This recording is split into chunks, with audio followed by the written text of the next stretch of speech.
Hi, this is Nancy Norton, and you're listening to Traumedy, the podcast that helps you take your pain and play with it.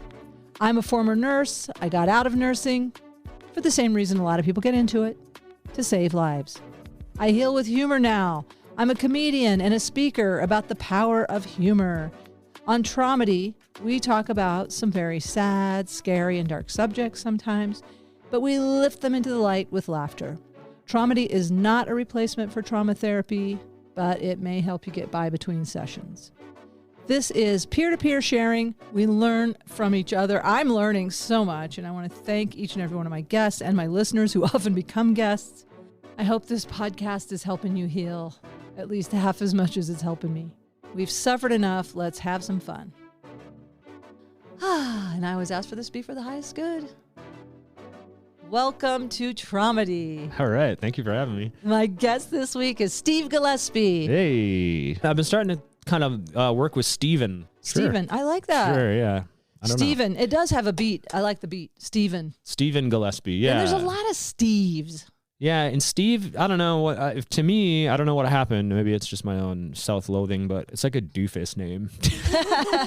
I'm opposite. Like, I want to drop the syllable at the end of my name because mine, Nancy, I don't know. I like Nance. Nance is good. But Nance Norton sounds like Nance Snorton. Nan Snorton. Oh, look, it's old Nan Snorton coming to the stage. You'd have to change your whole act. Are you just feeling like it's like a Karen sort of connotation, sort of, or like it's too serious? Somebody told me this about names that make you smile at the end of them, like Nancy, Kelly, as opposed to a Rebecca or Rihanna. Okay. Like that name has taken more seriously Sarah.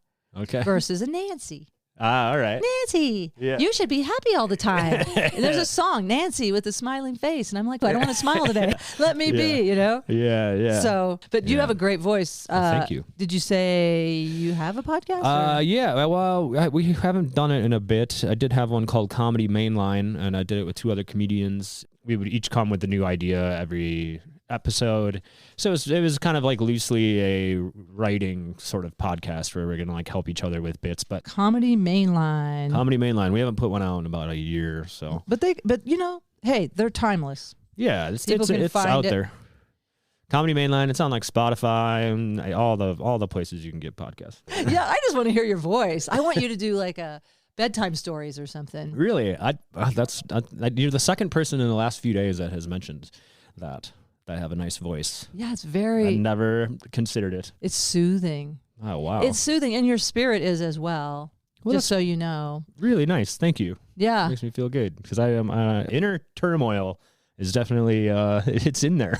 Wow. So maybe what you're taking on all the turmoil and you're putting out all the calm. Maybe you need to reverse engines on that. That makes sense with the way I grew up.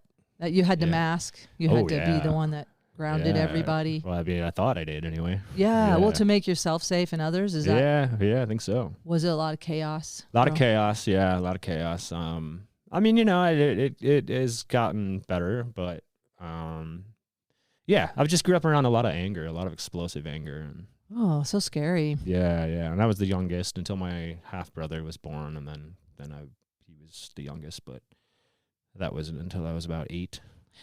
So. Yeah, you're pretty much, they say those formative years 1 through 6, you were the baby of that family. But before we go into your deepest, darkest trauma, which, by the way, I came prepared. I'm all for it. I want to just introduce you as a comedian. You're a comedian. I am. Your energy on stage is very, special.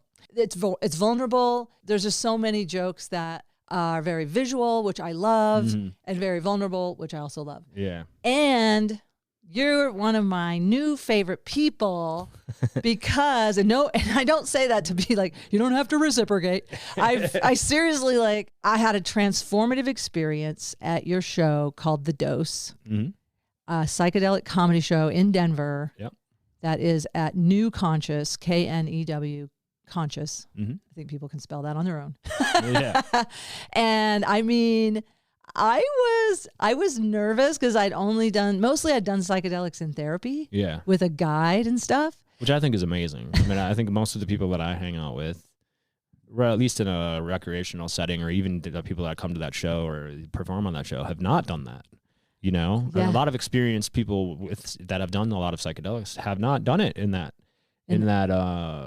situation, and that's really cool that you've done that. And I think that's something that you can really bring to the table, for the rest of us who haven't had that opportunity to do that. Okay, cool. Yeah. That's good to hear, because I definitely felt like I wanted to do basically traumedy. Mm-hmm. I wanted to do that weaving, that healing energy with the comedy. And not that I think that is being done intuitively and maybe unconsciously or maybe consciously. I don't know. I want to speak for everybody. But it's definitely now very healing forward for me these days. And now keep in mind, I'm in my 60s and I'm in a different place. Like I really am at this age trying to before I die, I'd like to do some good. Yeah. I mean, I am. I'm not necessarily, I shouldn't say I'm not trying to get laid. I definitely had a date there that night. Yeah, you did. And we have grown closer. Yeah. Since that. Yeah. And I mean, I have a new, I don't know, I'm going to say it. I have a new boyfriend. Oh, that's so exciting. Yeah. He was such a sweet guy too. It was really nice to meet him. Thank you. It was cool. He's my, anybody that's going to, go to an event like that.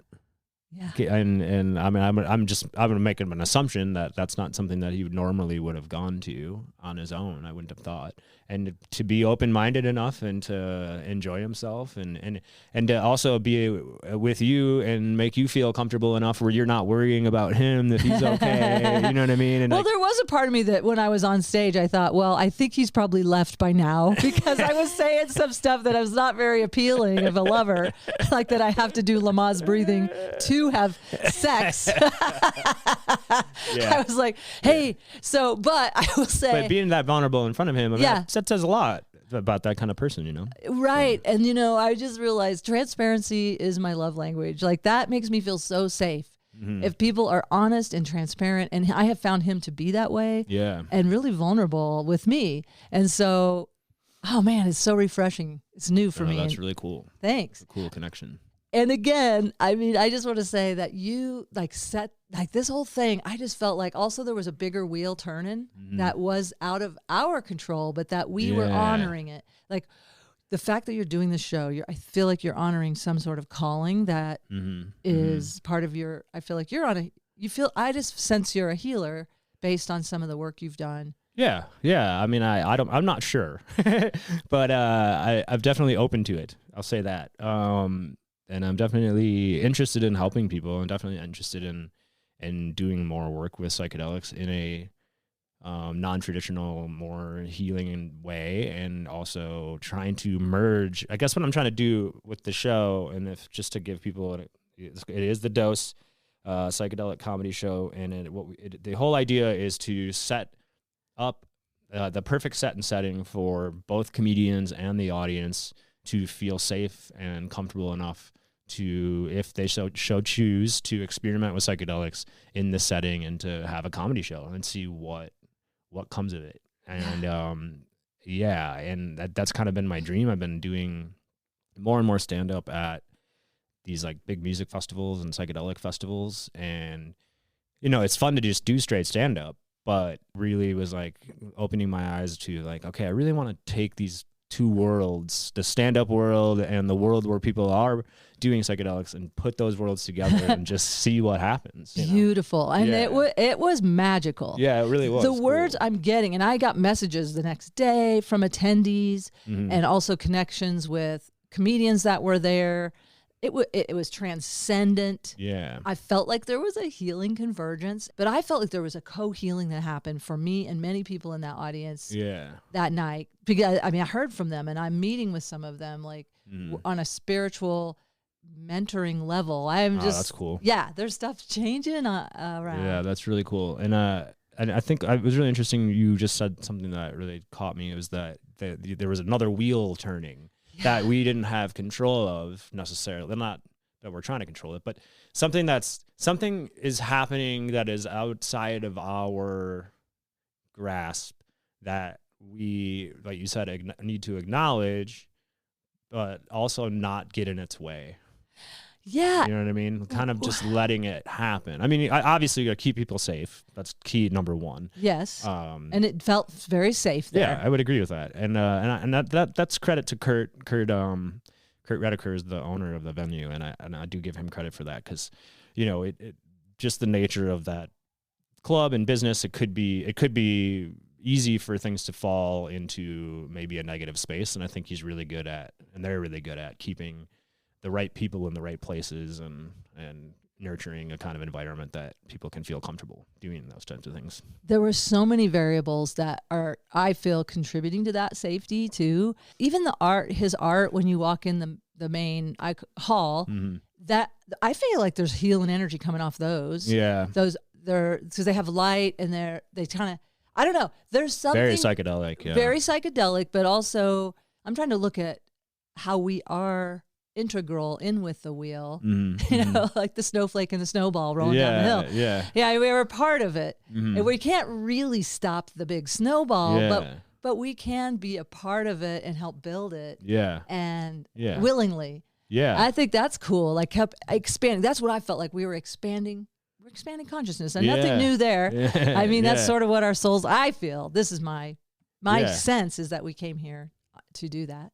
Expand consciousness. In a fun way, and why not in a fun way? I've learned a shit ton from suffering, but I'm asking my higher power, may I please learn from delight now? I like that. I like that. If we're willing to grow from delight, we don't have to get hit with the board or whatever. That's one thing I ran into a lot when I've done some work working as a facilitator at a psilocybin retreat in Jamaica. So people will come down, and people trying to deal with trauma, or people that just want to experience what psilocybin is and about. So in a safe setting, a beautiful setting on a beach resort in Jamaica. Ooh, with those clear blue water. Yeah, it's amazing. And that is one thing as a facilitator that I kind of was like running into and pushing a little bit, where the people, you know, the people that ran this retreat were they're fantastic people, and they're really well knowledge with know their way around the space, the psychedelic space. So I give them tons of credit, and they have, you know, therapists and stuff too there on staff, and they're all wonderful. But I like what you said about the healing with the light, where they're almost like so focused on like dealing with the trauma and the sadness and the crying and all that, and then kind of like not really acknowledging that there's a lot of funny happening. And you, as a comedian, you're seeing it. You're like, oh, if only you could laugh at the irony of these situations. That and like, you know, they call mushrooms or psilocybin the great cosmic joker, you know. I mean, there's oh, I didn't know that. Yeah, and I have found that to be the case. It's a very funny psychedelic experience, and like you said, it can really show you the irony of things, and there is a lot of joy in those trips. There can be, you know? And we can get so caught up in our pain that we can forget, I think, sometimes that, you know, there's a lighter side of things too. And that's exactly what this is. Traumedy is exactly the buoyancy of humor. But it gives you, to me, it gives me the courage to, because I know I'm going to bounce back up.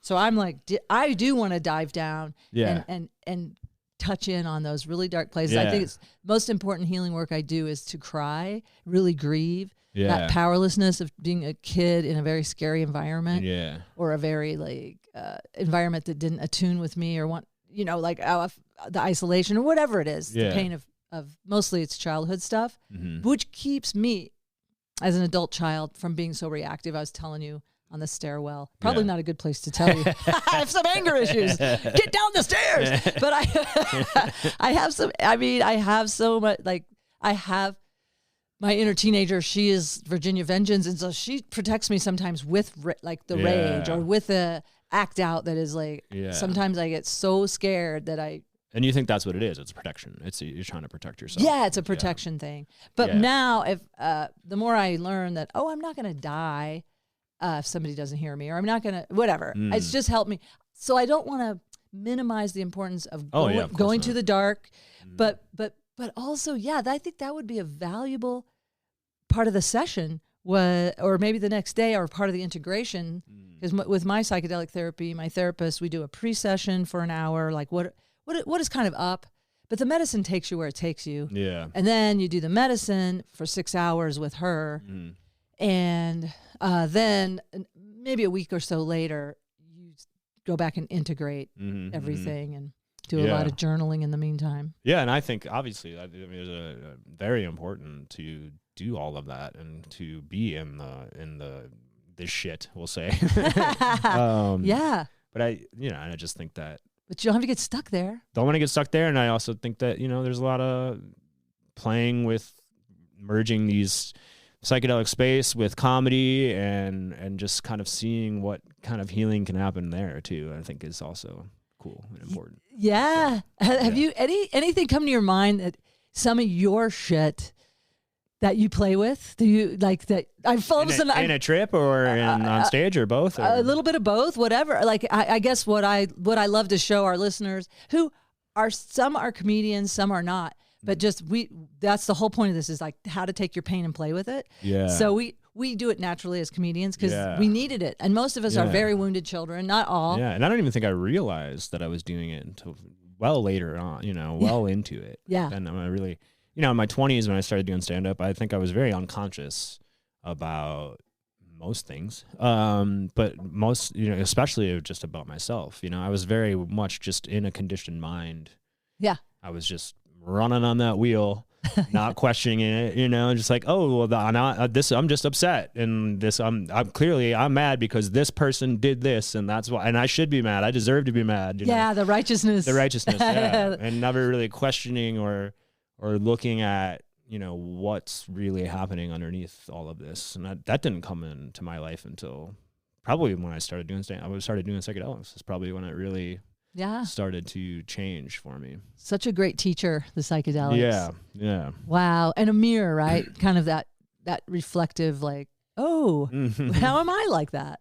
Yeah, that's what am I projecting out there? Yeah. When people, talk to me about people that don't understand psychedelics or haven't used them, or just I'm talking like some family members who are skeptical, which I don't blame them, but I think that's the thing. Their worries are about addiction, and it's just a funny thing to even consider what like a mushroom addiction would even look like. You know what I mean? Really, that's funny. He's yeah. Like, now that who's addicted at like taking a long, hard look at themselves? You know what I mean? It's not. Oh man, yeah. It's not an escape. No, it is not. It's not. It is the absolute opposite. Yeah. Absolute opposite of an escape. Yeah. And it's not the kind of navel gazing or whatever people talk about where you're almost looking at yourself through your protector's eyes versus, whoa, like it's not. Yeah, you're right. That is a funny concept. Get addicted to psychedelics. Yeah. I mean, some of the other stuff, like maybe like acid, just because there's so much speed in it, and like, MDMA, I could see that maybe being some like addiction issues there, but certainly with mushrooms, I would be shocked to see what that really look like. Yeah. If anybody out there would like to share about mushroom addiction. Unless you already have addiction issues on top of it, like maybe, I don't know. But actually they're showing that it helps with addiction. Yeah. Like it helps people not be addicted. It is one of the things that even Bill W. from Alcoholics Anonymous, as I understand it, and I'll try and cite this in the show notes, I believe I was told this. I'm an oral learner, so I have to go back and I'll find the article. But he definitely was helped by psychedelics. Yeah. And supported that. And then somehow that got whitewashed out of AA because of it's a drug. And that whole thing where it's like in this column that is very rigid that these are drugs. And I do have friends in recovery from many narcotics and cocaine and different things. Cocaine's not a narcotic, right? Narcotics make you sleepy. I don't know. Anyway, I don't know I'll edit this part out. I think the police considered it a narcotic. Is it? I don't know what but Schedule anyway. 1. Yeah. But anyway, the point of it is like he's definitely not open to doing MDMA or psychedelic therapy because he's I think terrified of the slippery slope of addiction. So I respect it. It's just Yeah. Anyway, where are we? So It's all family good. members that don't like, I also feel like this is the thing we have to be savvy to. I'm in my family, the black sheep or the scapegoat. And so they like to vilify behaviors that I have and also talk about how scary like it is. Scary Nance. Very scary Nance. I know. And I'm a Virgo. I'm grounded. Yeah. You know, I make my payments on time. I have great credits. We are the same people in that way. It's like You are family. I'm very much the black sheep. I've always been like, oh, what's he doing now? Oh, what's he wearing? That's the thing that they're always obsessed with my outfits. And he's got on those festival pants. Yeah, and they look way too comfortable. Yeah, and I feel like I've been in sort of an agent for the black. I've done some research into this stuff about black sheeps, and like what it really is like you are kind of the one that's, so the generational trauma just keeps coming and it's just like a wheel that keeps spinning, and the black sheeps come around and they're the ones that kind of put the stick in the wheel. Yeah. And that obviously is very disruptive. We start with those. Remember when you put cards on your spokes as a kid? Yeah. That's how we start. Yeah. We start with just a little chatter. Yeah. Like we're just like, listen, hey, stuff's going on. Yeah. And then they're like, you're making too much noise. Yeah. You're wobbling the family bicycle. Exactly. And then you learn how to jam a stick into that bicycle, and everybody flips over, and it causes a lot of chaos. But within that chaos, we're kind of putting the mirror up to everybody else and showing like, hey, like there's some patterns within this family structure that are destructive, and like we need to stop these. Yeah, and if they're not willing to, so like in my family, I say I'm the fourth of three that were wanted. But the point is, yes, I will do that joke every episode. But the point is that they have decided it's not anything wrong with this vehicle. It is you, Nance. Yeah. And that's why I live in another state. The rest of them all live back in the Ozarks. And they're sort of a force. I've been invited back for Christmas. And what I do is I have to focus on what we do have in common. And they're great in a crisis. My family will help you in a crisis. I mean, I do feel like we would each probably give a kidney to the other one, except maybe. Okay. I'm just saying, would I give a kidney to? I'm not sure. Yeah. Definitely not a liver. You know what I'm saying? Like, I'm not going to waste my liver. I'll have to edit this out. I'm not going to waste my liver on.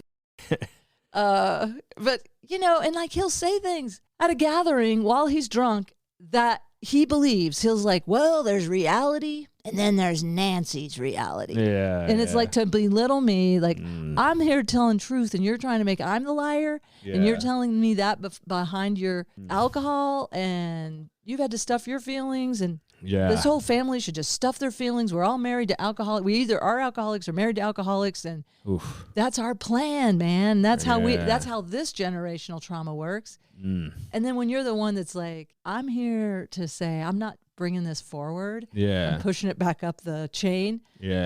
Well, then that's why you see them once a year at Christmas and try not to ruin Christmas for everyone.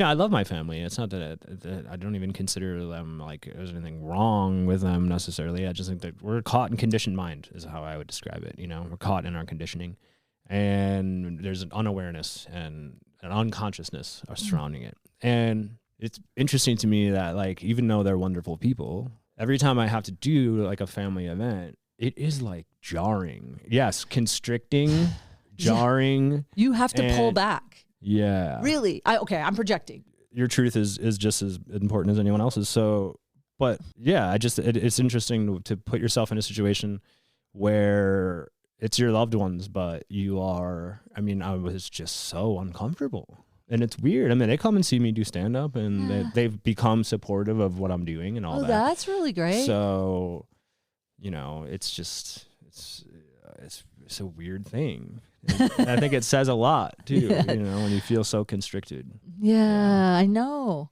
I think it's just good to witness it in yourself and know what you're doing and making that agreement consciously, too, because I just know, like, okay, my sister she's set rules in her house. I never want to hear you talk about mom being a narcissist again in my home. And it's like, that is her boundary. And I heard something on I learn a lot on TikTok. Yeah. But I saw this TikTok and I thought it said people set boundaries not to keep you out of their lives, but to keep you in it.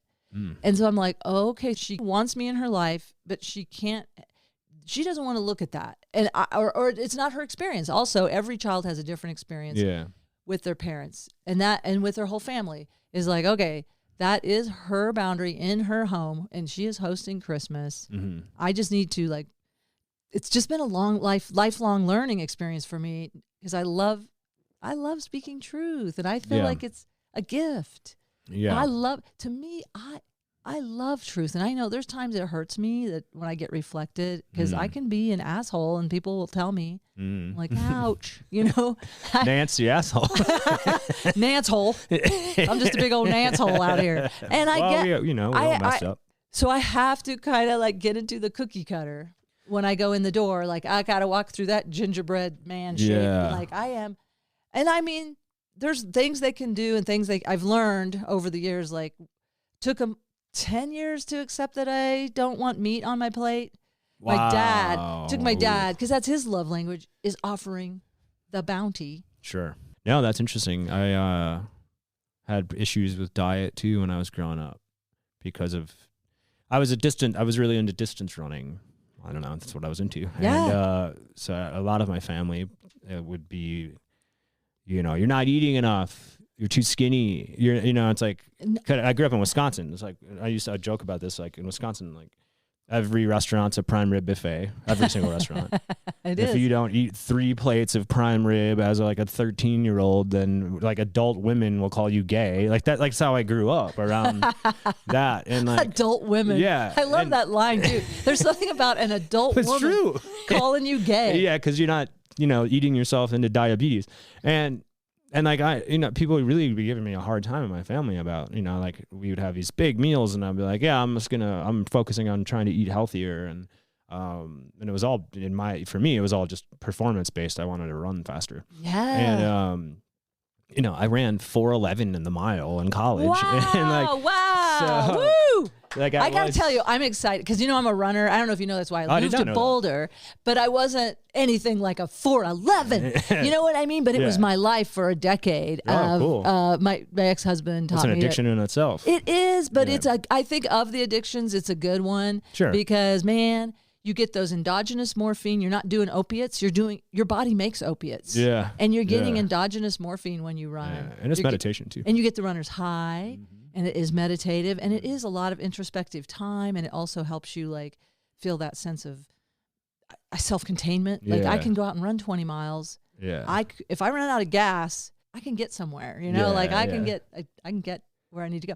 So you ran 4:11. Let me just crush on you a little bit. Oh my god! In college, God. this is a long time ago. No, but seriously, a 4:11. Yeah, I ran track in college. That's world class. Well, I wasn't world. I mean, okay, maybe I took 6th at nationals.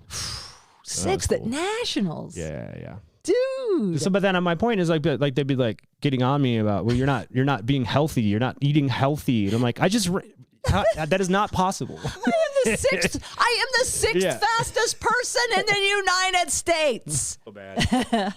Where were we before I rudely interrupted us? I was thinking about something I came across on a Ram Dass podcast. Yay! I love Ram Dass. We were talking about that the trauma and profound moments of suffering. It's something he talks about a lot. Is suffering is grace. Suffering is God's grace, and that suffering is a tool for can be so much growth and opening your heart and absolutely true, being open to other people's suffering and helping people. So suffering can be grace. It can be a tool, and absolutely, people who are facing profound suffering and have been through this stuff have a way in which they are open to truth, in which people that think that they are winning in life just are not open to it. It's an inverse relationship, isn't it? Yeah. Sort of a counterintuitive thing. Yeah. Wait, say that last part again. People that are not open to stuff. So people who have faced profound moments of suffering in their life have a way in which they are open to truth in a way that people who have not had that just don't. I think, and I think and I think most people are suffering. It's just whether or not you're conscious of it or not. And I think growing up in the way we grew up in the Midwest, where you're just shoving your suffering down, you're just drinking it away, or compartmentalizing and not talking about it, or like, oh, I can't be weak. I can't be seen as weak. Right. That thing. And that whole, your vulnerability is your strength piece that they're missing. That's why I have that. That's a good way to put it. Your vulnerability and your openness to your own suffering is actually a strength. Mm-hmm. Yeah. And where that's it's why like beaten out of us as a kid, you know what I mean? Like where it was like, don't show emotion. Don't, if you do show vulnerability, then there's something wrong with you. And I think is not good. Well, and this is where I've actually came to this thing where wisdom is a dynamic thing. So what is wise at this situation is not wise in that situation. So think about survival. Like this is what I'm learning from my recovery work is that they're mostly our survival traits. And animals don't like to show their weakness for survival. They don't want to look that vulnerable. But we, at this time where we are in our evolution and where we are in our lives, like we're not in, like I was thinking this, like we're not in Ukraine. Yeah. Even though that's coexisting with us. Yeah. But there are people there that can't show this is survival level shit. And and we're only one generation away from that hardcore farmer survival mentality or pioneers, that was not very long ago. So I kind of see it. This has been really hitting me lately is there's no thing that is wise. Is it wise now? Okay. I feel Is it wise for me now? Yeah. Yeah. Right. Yeah. I feel that. So I think that the thing that psychedelics are teaching us, that we are one with everything, and that consciousness, in my experience, we go, like you can't, I looked in the mirror during my psychedelic therapy and I was like, you can't touch this. Like there's nothing that can hurt this. I was like, no, I don't need to be afraid. It's just the ego is when we buy in 100% to this incarnation, it's like clinging to existence in this way. But anyway, so when we're in this, like knowing like, okay, for sure, my life force, listen, you put a pillow on my face right now, I'm going to fight you. Yeah. I'm going to try. But another part of me is like, well, if I die, I can jump out of this body. Yeah. And a lot of my friends are survivors of near-death experiences. I think it's cool that the whole idea of that, we are made up of something that isn't born and can't die, which is pretty cool. I like that. Yeah. That was so succinct. Yeah. It is so succinct. Well, I mean, I'm, just basically regurgitating Ram Dass, but that's fine. Well, and Ram Dass is regurgitating the isness. And you have this knowing in you. I don't know. I feel like when you hear Ram Dass articulate it, you already knew that. Like it just resonates. Yeah. It goes, okay, I knew that. But now I know it. It's so fun to know it with others. Like that's what we're doing here. Articulating what people already know. If they have a sense of humor, that humor is one of those, I think, higher power languages. I mean, anything that's creative. It's creativity. It's the creator. We are one with the creator. We are. I love Ram Dass's line, are you connecting with the manifested or the victim energy, or are you connecting with the manifester? Or that which is the creator inside you. Yeah, I do like that. I know. So that can shift me out of my victim energy if I just start creating. Yeah. Like, okay, acknowledge it. We're not denying it. Ooh, that's something I would want to talk to you about. Okay. Yeah. So I've been thinking a lot about, this whole idea of like, I don't remember who it was, but somebody I came across you is some sort of, spiritual thinker on the internet. And he was talking about, you can either, when you suffer, when you go through something traumatic, when someone hurts you, that there's a choice that can be made. You can either be someone who was victimized, or you can be somebody that's wise. So, and I don't mean to, I don't want to diminish anybody's pain or trauma or anything like that. I mean, obviously, just processes that have to go through to get to that point, but it is definitely in my own life and seen people who identify heavily with their trauma. They identify heavily with their victimhood, and like that's a trap too, I think. Yeah. You know? Yeah. And But I want to differentiate between being victimized and being a victim. Like, Okay. I feel like you can either, I mean, I would like to add to that, just a yes and kind of moment here. yeah. Because I feel like, yes, we have been victimized in our lives, but that doesn't mean we are a victim. Mm-hmm. I mean, people have, I don't know what, maybe we need to define victimized. I don't know, but it's just, I'd rather like the noun versus the verb. Like somebody hurt you. We've been hurt. And sometimes, like, especially when you're a kid, and it's, to me, there's a clear power discrepancy there. I don't know, but I don't know if we need the word victimized or not. I'm trying to find, is there a better word? Yeah. Wounded, the wounded wise. Yeah. The guy I went to, the guy that I'm seeing now is of indigenous descent. Mm-hmm. And so we've been looking into his indigenous ancestor, connecting. And he called me, he gave me like I'm very white, so it's okay that he said it, right? Yeah. He said, laughs with wounds. That's my name. That's good. That's my given name from him. That's cool. I like that. Laughs with wounds. I like that. But I feel like what you've been trying to do and what you're even doing with this podcast is like you're taking that wound, you're taking that energy, and you're trying to turn it into wisdom and push that wisdom out to other people, which I think is powerful. Wow. Instead of sitting back and being like, oh, all these things happen to me and I'm basically giving up and like, I can't overcome this stuff. And it makes me think about like, okay, so what is a really powerful way to transform your trauma and we'll just call it victimhood for now, because we haven't figured out your injury. How about your injury? Your wound, yeah. Yeah. I like the word wound and I like the word injury because victimhood just has a very negative connotation. You're to it. right. Like it's almost your fault that you're like, you know what I mean? Right. Yeah. And it definitely, like if my mother's the perpetrator, then, but she was victimized. It's generational trauma. So it's one big wound. So yeah. Okay. Well, maybe we just need to go back to the word trauma. I mean, that would be succinct for the traumedy. Yeah. Okay. So transforming your trauma into wisdom and thinking about that and like how much does forgiveness play a part in this?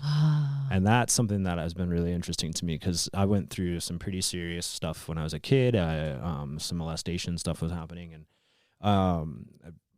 Ram Dass is really, and the psychedelics as well, has really kind of put me in this place of like, well, if we're all one, which I'm finding to be more and more true with myself, is that we are all one consciousness. And there's this beautiful poem that Ram Dass has read about this guy who's wrote it. It was basically, a poem is like, I am the little girl who was raped by 10 soldiers. I am one of the soldiers. I am the frog that was whatever. It's just like this different thing. All these. I have those truth chills. I was molested, but there's also a part of me that is the molester, right? And so I feel like that a big part of transforming wounds and trauma, it is forgiveness. And what does that look like? What does that mean? How is that? How is that done in a healthy way? Can you force forgiveness? Can you? That's another podcast. Welcome to Force Forgiveness. Yeah. It feels like a Monty Python sketch. You've got forgive her. Forgive. Oh, we're gonna poke you with a soft cushion. Yeah, exactly. Exactly. Your arm is behind your back. Yeah. Forgive her now. Yeah, and I don't feel like you can't like. It's not something you'd be like, okay, I forgive you. I can say it. You could say it all day long, but like. So you get to that point when you really, really forgive somebody, and then you get to the point where, like, I feel like I've gotten to this point with the person that did those things to me, is that now I'm carrying like I feel bad for that person. I feel like, man, like he was almost more of a victim than I was in a lot of ways, and like have pity. And he has to live with himself. He has to live with that. And I mean, he's in prison and he's, like, can't imagine that it's good. No, right? And so- that is an amazing, empowering position for you, because I think so. it's not in denial. This happened. It hurt you. Mm-hmm. It was very hurtful, and it reduced you, in a way that's very, like, in that moment, in that dynamic, Mm-hmm. to be used, in a way that he offloaded his trauma on you. That's Yeah. kind of what my mother did. And we know that's human nature. We see the cycle of abuse where people don't want to feel the disempowerment, so they identify with the abuser, and they become the abuser. And Oh, I'm boy. not a psychologist, but this is kind of a common Yeah. thing. But I agree with you. I do in my higher self moments, when I am in that oneness, I definitely feel bad for my mother, like some of the stuff that, and how much energy it takes if they are in denial, or even, like, people that have hurt me that deny that. Mm-hmm. Like, that takes a lot of your life force. You're speaking about them. Yeah, to deny it. to yeah. deny it. Yeah. Or yeah. even, I guess, for us too, if we deny it too, there's a part of us that I just feel it takes a lot of energy. We don't realize how much energy is spent on denial, that it takes a lot. I mean, that things that you could be doing, being creative. That, again, is about Ram Dass. Are you identifying with the manifested, that which has already happened? Are you identifying with yourself as one with the creator? So, just so I understand it. So, are you identifying with what has already manifested, or are you identifying with the manifestor? Yes. Is that the idea? That's it. I love it. Yeah. That's cool. Yeah, it's a shift. Yeah, that's really cool. And it doesn't it's the deny. whole, like, it just comes down to being here now. I mean, right? It's what it always kind of comes down to that. Where it's like, are you in this moment? Yeah. Or are you still stuck in the trauma of the past? Right. Which is tricky, right? Because it's like, there's a fine line between, okay, I'm going to be here now, I'm just going to shove all that away, right? Because that's not healthy either. Like, that's not going to do you any good. But there has to be a point where you have to move on, right? I mean, I don't know. I just, that's what I struggle with all of this, is like, okay, I don't want to be oblivious and unconscious to things that, have shaped me in maybe a negative way, but I also don't want to sit here and dwell on it. So it's like, okay, so let's get to the wisdom part. Let's find the wisdom and to learn from what happened, and then carry on. And probably most people out there feel this way. Would you want to be anyone else? This is the thing. We don't wish this on anyone. We don't want to experience it again. Mm-hmm. We don't need to. My mentor, she was attacked by her ex, who almost killed her. Like, she had a near-death experience, but she calls it the beautiful gift in the ugly box. I can't say that enough. Yeah, I mean, it's like, it kind of comes down to, or what I'm hearing is, like, it's the karma running off. You're just running off karma, and is it karma, or is it like, did I come into this incarnation? Because this is what I kind of think. I came in, and we don't know how hard it was going to be. Like, I feel like we make agreements, and then the roller coaster bar clicks down on this lifetime. And we're like, "Oh, you agreed to this. You signed up for all of this." And like, I can't stop. I changed my mind. Yeah. But you're in it. The Ferris wheel chair is rocking way too much. Yeah, it's a double Ferris wheel. Anyway, you're stuck at the very top. Yeah, you're like, yeah. And that's and I like that image you had earlier. We talked about the big wheel turning, and then there's the other wheels. And then I'm sort of picturing this clock of the gear. You know how those gears but some are horizontal and some are vertical. Yeah. You know how the gears interplay? Yeah. Like all these wheels are interplaying like cogs in a clock. Yeah. Okay. Yeah. I think we've answered the meaning of life pretty succinctly here. Yeah. Did you find the poem? I don't know if I did. Oh, here it is. Okay. All right. It's very long, so I don't know if I'm going to read the whole thing, but okay.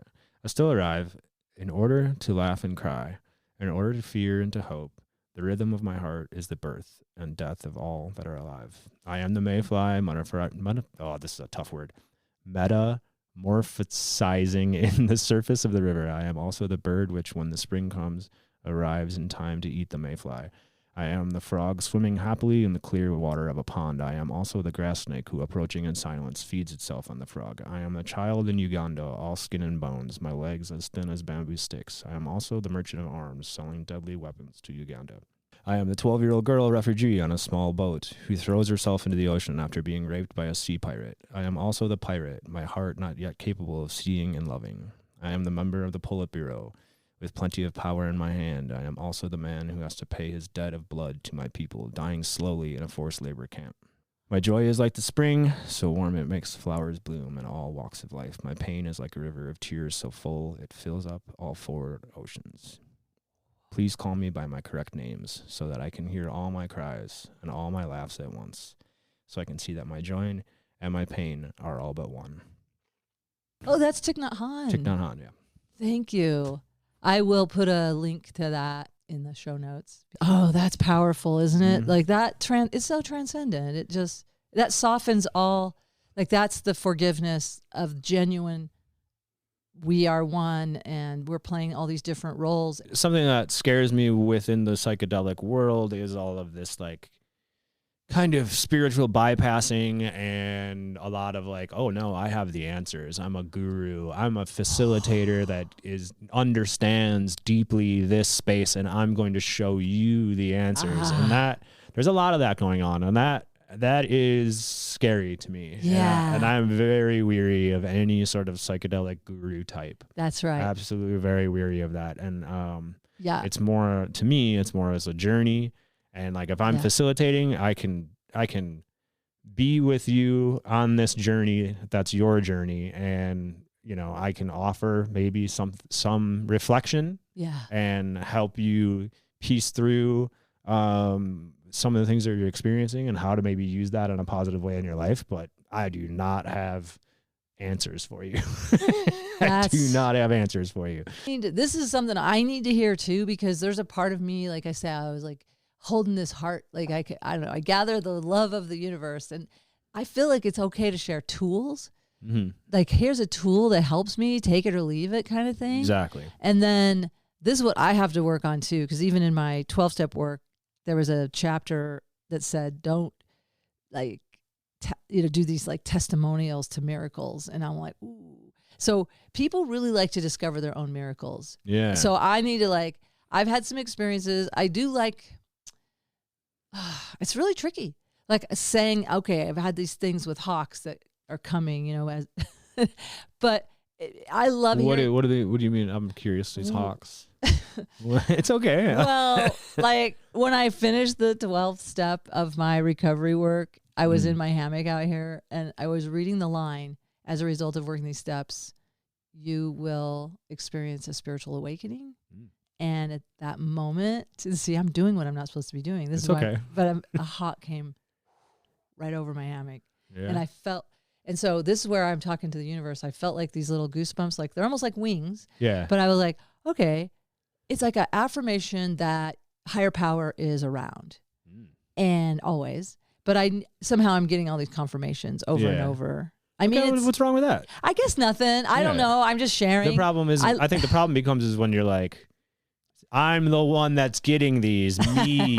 So you should listen to what I have to say. And that's the problem. It's okay to share. Yeah. Like that. Absolutely. This was, I mean, it's been such a confirmation over and over. I can't even tell you the hawks that come at different weird times when I'm in this moment of questioning things. And they're just like, there's like a flyby. And I'm like, okay, all right. But you're a higher power and that hawk's a higher power. I'm a higher power. Yeah. We're all, this is like, I think it's when, it's when you start saying that you are God and other people aren't. That's when the problem becomes. That's it. But if you're saying everyone's God, you're fine.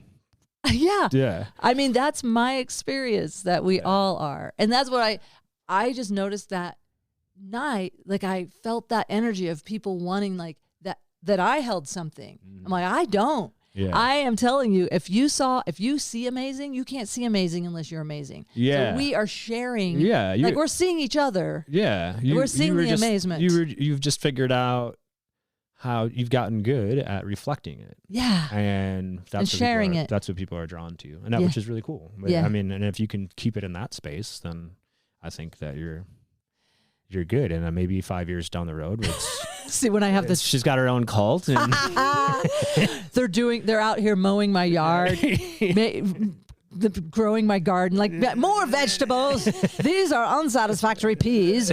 I mean, yeah, when I start like use it, because I do have some friends that were in a I'll keep an eye on you. Okay, thank you. Will you be my spiritual accountability buddy? Yeah. All right. Yeah, maybe. Maybe. I'll do my best. That's fine. Well, it's a lot to handle. Yeah. Do you remember Ram Dass talking about his brother and how his brother was put in a psychiatric facility? I don't recall. Because his brother was claiming that he was the new Christ. Okay. And so then they put him in a facility, and he went, and this is when Ram Dass was at the height of his own spiritual journey. He had been in India, and he had been working with Maharishi, and he was considered, people were considering him a very high being, and came to the psych ward full, like, robe holy man, right? Yeah. And he goes in to speak to his brother, and his brother's like, I don't understand. Like, you're sitting here, I'm dressed as a normal person, and I'm just saying that I am God. And you're sitting here, and they put me in here, and you're sitting out there, and you're saying that you're God, and you're dressed as a holy man. Why am I in here, and why are you out there? And Ram Dass is like, well, the difference is because I'm not telling everyone else that they're not God. Yeah. I'm telling everybody that everyone's God, including me. Yeah. So the problem is when you start saying that, no, you're the God, you're the one, the only one. That's when that's ego driven, and yeah. Yep. I get that. That is a really... Because now you're like shutting it all off, right? You're like, yeah. Yeah. So, and it's that anytime that you're othering, that I feel there's a indicative of a problem of sorts there. Yeah. That's tricky though. But then, it's a paradox. It is a paradox, isn't it? Mm-hmm. Because then Ram Dass was sort of othering himself from his brother. A little bit. Isn't that wild that his brother was having that experience? Like, it's almost like his brother was embodying all ego, and he's embodying all spirit, and they like their souls were doing this dance. Yeah. Like they were the yin yang of that. Yeah, yeah. Like maybe I don't know. That's interesting. I love that. Thanks for sharing that. Yeah. Anything you want to share comedy wise, as far as like a joke or a bit or anything that helps, like when I think about, and this is, you don't have to, this has been so insightful and beautiful, and you don't have to earn your keep here with a joke. You don't have to earn it. But you didn't make me laugh one time. But I'm just saying, is there anything like as an example of a time where, okay, here's a bit that I do that had some heavy, like it was an interest thing that I've taken it and I've made it into this beautiful art of comedy. Yeah.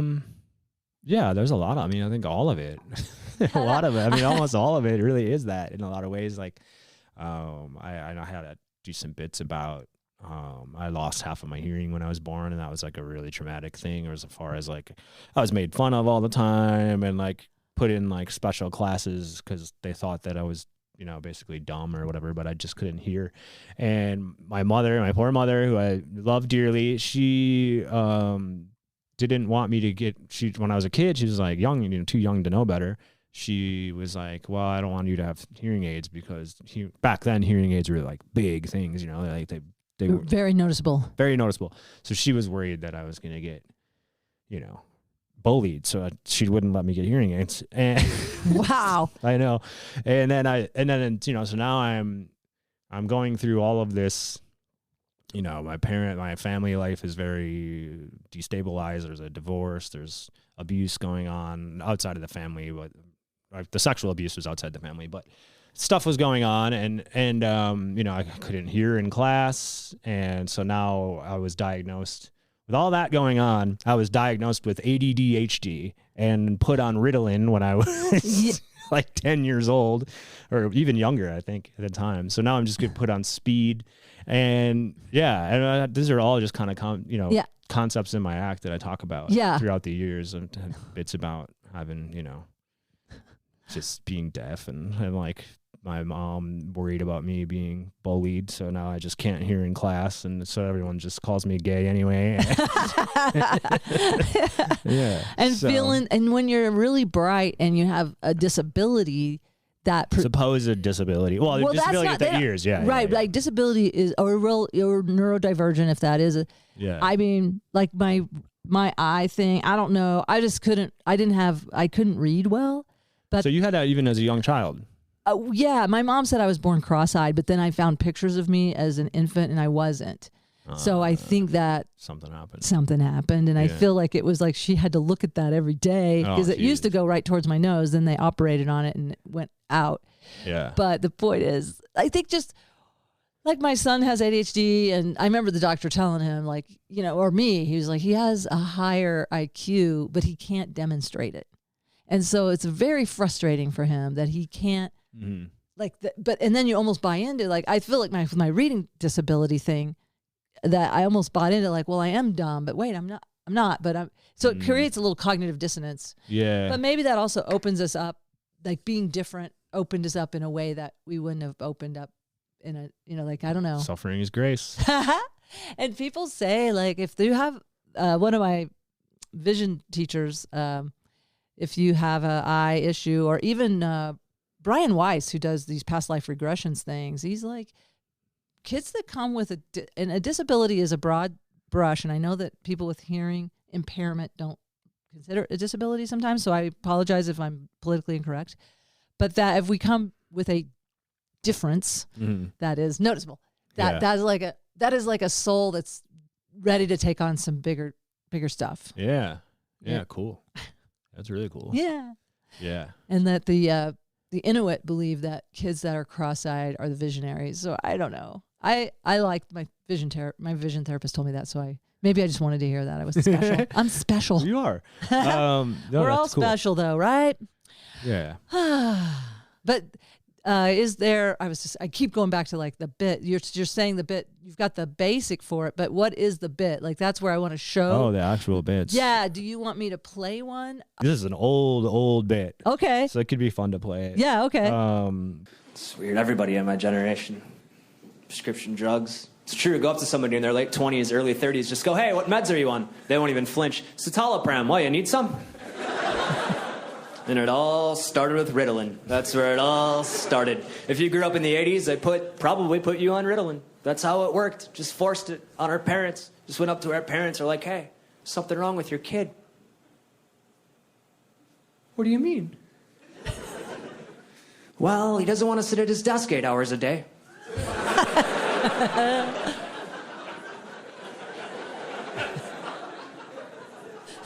Oh my God, what can we do? There's only one option. We have to medicate him. Heavily. And now here I am. Perfectly normal. Still on prescription drugs. I have to take pills. All right, there you go. Oh, I love it. And how horrible that is of an experience to play your bit into something. I just started sweating. Really? Yeah. Whoa. What was going on? Fear? I was embarrassed, yeah. You're embarrassed? Really embarrassed. Well, tell me why. It's a good bit. Well, I think part of it is because it's like, I was a really young comedian at that point. You've evolved a lot. Yeah, I think so. Yeah, but it's still really good. Yeah. I love it. I mean, your timing, you're just like, took your time. Well, he doesn't want to sit in his desk 8 hours at a time. I mean, it's just so, like, you let it be. Yeah. Whew. The absurdity. Like flop sweating. You gonna be okay? Yeah. Here's tissue. You need to dab your forehead. I'll fan you. You're okay. Isn't that weird how that is? Yes. But if I'm on stage, no problem. But if I have to, like, play it, it's so weird. I know there's certain things like, sometimes I can watch myself and sometimes I cannot. I don't know. I have to get in the right place where it's like self-love and you are safe. Sometimes I'm going through this thing with performing lately maybe not lately, but something that's always been around, but I'm becoming aware of it, of like, it's like I'm dual personality. And sometimes when I'm in that one personality, it does not want to perform. And it's like turned off. It's like the last thing it wants to do. Their muses aren't being channeled. Yeah. And then the other side, the other personality is like big and bright and wants to share and wants to, put themselves out there. So it's a weird balance of this like dual personality. And I'm a Gemini. I don't know if you believe in any of that stuff, but I'm a Gemini and, the twin and all that. The twin. Yeah. Well, and I'm doing a lot of inner family systems work, which is we have all these parts inside of us. And I'm trying to figure out which part is my comedian. I think it's my inner teenager that's the comedian. So I definitely feel like I channel a lot of, but I'm trying to integrate it with the wisdom part with my adult self, which is just brand new, by the way. My adult self is brand new. At this age, I'm just now starting to feel like I am an adult. Like not most of the like I can get there intermittently. Well, it's a beautiful house that you have, and you've raised a kid, and you have a hot tub. I think having a hot tub really... That's evidence. Really that's the proof. And yeah, I know there is a part of me that definitely shows up, but it might even be but anyway, they say adult children, so there's like the inner critical parent might be the one that's doing a lot of this work. But I am starting to be more of an adult while I'm doing, like feeling secure with it, not feeling scared. Because there's a part of me like, this is too hard for me, And I go through that all the time. Yeah. And I go through these stretches where I'm like, I just don't feel connected or great on stage. And then I go through these stretches where it's just like everything's clicking and I'm excited and it shows. Yeah. And and I just don't know how to cultivate what I need to cultivate, I think, with it. Or do I need to give space to the other side more, and let myself not be... I think definitely at least give it voice and have like sit and journal with it maybe, or talk with it, however you connect with your inner parts. Mm-hmm. But I am a codependent, so I'm not to offer advice without saying, would you like... I have an idea that just came to me that might help. Please. Okay. What came to me and what has helped me so much is to focus on the service that I'm providing rather than meeting my needs in this moment. Sort of like when I had to clock in as a nurse. I didn't feel like doing that every day. I got to be honest. But when I clocked in, it was an agreement that I have made that I'm here to serve you as a patient. Yeah. This is not about me, and this is not, I need to take that money home. Mm-hmm. But at this time when I've clocked in, so I don't know how that might help if you clock in as a comedian and say, okay, that part of you, I hear you, and I'm going to take care of you. And here's what, if you need, like, ask it what it needs and give it that when you're clocked out. Yeah. Like, I will give that to you when we're clocked out. I like that. But I'm asking the part of me to clock in. But also, it doesn't have to be work. That sounds too work-oriented. Mm-hmm. Like, service can be playful. But what has helped me, let me just say what's helped me.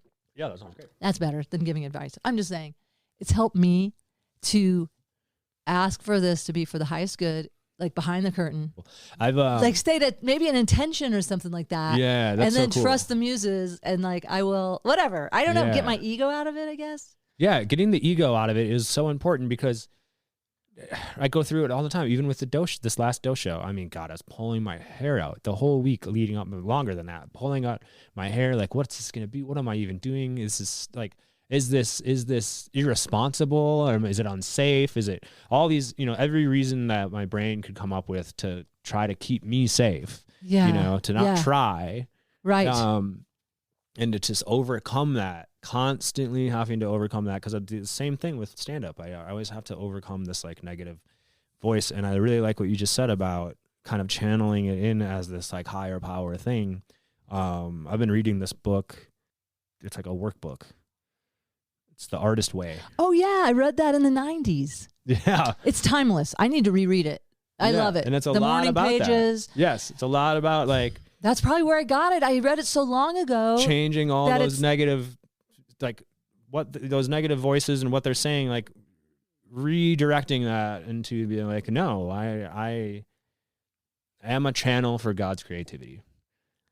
And I can be a channel for God's healing with my creativity. Yes, I love this. I felt that, and I got little goosebumps. Yeah, that's my truth chills.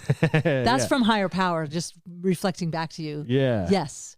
Yeah. That's what the Hawks do for me sometimes. Yeah. Just yes. And like that was truth chills also, or just like, hey, yeah. You're on the right path. You got it. Yeah. And thank you for reminding me about The Artist Way. I will put a link to that in the show notes as well, because that book I read on the road. I put 300,000 miles on my car in the 90s. Nice. Touring all over doing comedy. Yeah. And I was doing The Artist Way. And so that was when it started for me. Yeah. I would love to talk to you about your road dogging days. Yeah, that maybe when you'll have me on your podcast when it starts again. Okay, we're going to wrap up this episode of Traumedy, brought to you by psilocybin and love. Yeah. Our sponsors are psilocybin, love, and higher power. Yeah, wonderful. Thank you for having me. Thank you, Steve. Steven. Cool. Oh, I already forgot. I like it. Stephen Gillespie. Check me out on the internets, guys. I'm a comic. Gillespie is my Instagram and TikTok. And if you're interested in the Dose comedy, psychedelic comedy show, if you go to my Instagram, you'll find all kinds of information on it. Or you can go to the Dose comedy show on Instagram. It's on there as well. Oh, that's fantastic. February will be the next one in Denver. So we're doing one in Seattle in February, and we're doing one in Minneapolis in March. And then we'll have more in Denver coming up. So fantastic. And you just did my job for me. Thank you so much. Yeah, that relieved me because I usually go back and I want to put all that stuff in the after talk. And I'm so glad you did that. Well, you can cut mine off and do yours. No, I like yours. I like yours better because it was more succinct. So thank you, Stephen Gillespie. Thank you. It was really fun. All right. Peace and love. Peace and love, guys. I want to thank my guest, Stephen Gillespie, the great cosmic joker. I can't sing enough praises for the Dose show. It was transformative. It changed my life. It was some sort of healing convergence at the new conscious. Cannot recommend it highly enough. Check it out if you are inclined. Psychedelics are not for everyone. Be your own guide on psychedelics. I will say psychedelic therapy helped me break through things that I could not get to even with EMDR and brain spotting. Changed my life. Again, I just got to say enough good things about it, and things are going well here at Norton's Corner with my son, and I want to thank him again for putting together this music loop for Traumedy, and I want to thank you, the listener. I love your feedback. We have so many exciting guests coming up. We're coming in at the end of season 1. We've had 33 episodes. We'll start season 2 in 2024. Cannot tell you how excited I am about the guests that are coming up for Traumedy. Tune in every Tuesday, a new episode, and take care of yourself this holiday season. In the longest night of the year is coming, and it's an intense time for everybody. So be gentle with yourself. Light a candle, take a hot bath, put on some beautiful music, love yourself, treat yourself right, and no matter what, keep laughing. Find people that laugh with you. Laugh with us. I laugh with myself, just right there. So peace and love, everybody. We'll see you next Tuesday. Traumedy is a higher power production.